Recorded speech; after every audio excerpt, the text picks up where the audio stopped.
Bonjour, shalom et bien-aimés dans le Seigneur. Moi, c'est le frère Hugo de l'église La Chapelle des Adorateurs. Merci. Le Seigneur m'a mis à cœur de parler du modèle. Et il y a un verset sur lequel le Saint-Esprit m'a vraiment interpellé sur le modèle.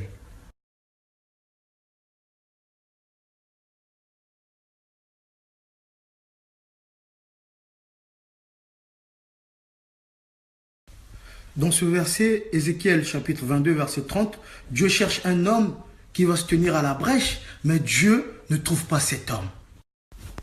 Le Dieu par qui, pour qui et de qui sont toutes choses. Celui qui a dit que la lumière soit et la lumière fut. Celui qui nous a créés à son image et à sa ressemblance.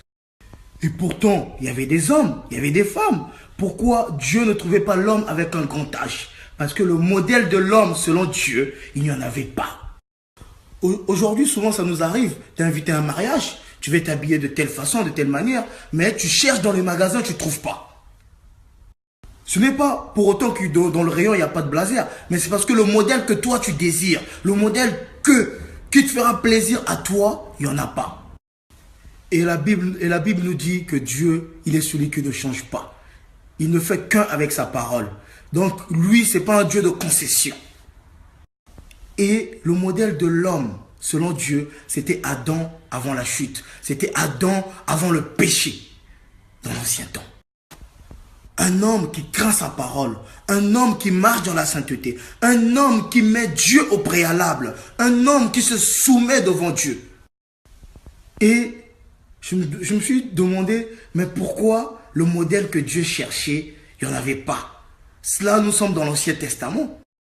Et le Saint-Esprit me dit, parce qu'à cette époque-là, les hommes n'avaient pas de modèle, n'avaient pas de référence sur lequel se baser pour se reproduire à l'image de Dieu.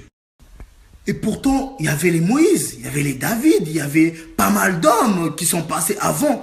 Mais le modèle de l'homme selon Dieu, il n'y en avait pas.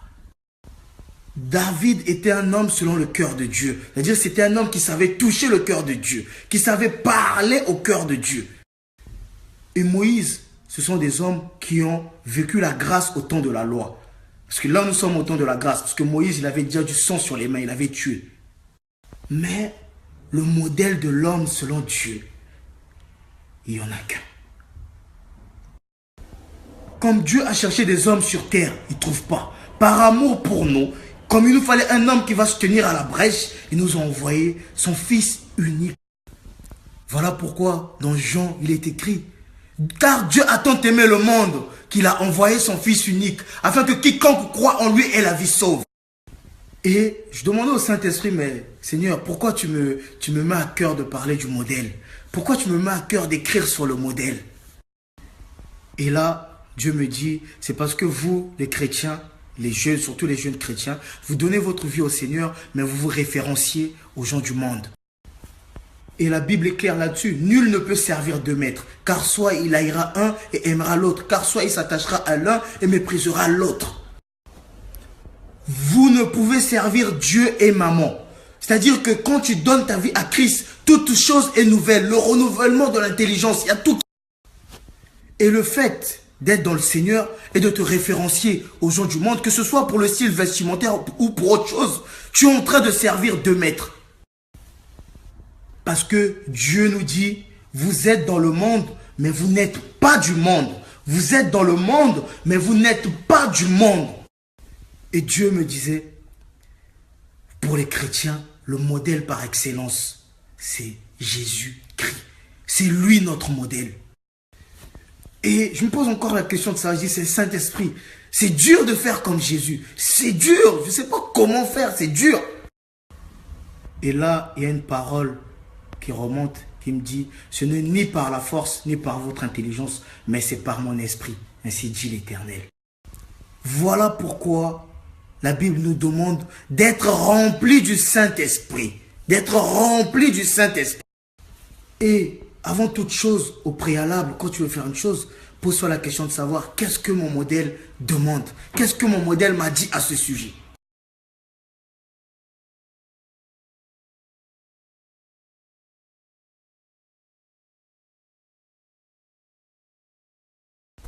Et si vraiment nous désirons vraiment être comme notre modèle, la Bible nous donne les clés. Les clés sont dans la Bible, parce que la Bible, c'est la colonne de vie.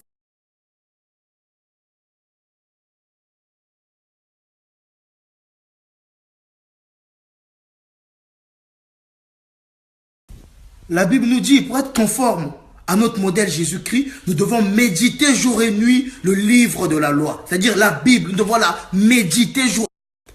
Voilà pourquoi Jésus dit que l'homme ne vivra pas de pain seulement, mais de toute parole qui sort de la bouche de Dieu. Mais la parole qui sort de la bouche de Dieu, elle est écrite.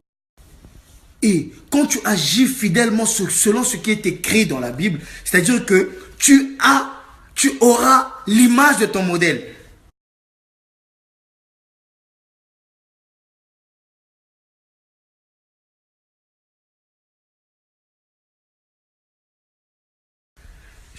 J'aimerais vraiment que tous, chrétiens, nous ayons ce désir de ressembler à notre modèle, de suivre les préceptes de notre modèle. Cela va faire de nous la lumière du monde. Cela va faire de nous le sel de la terre.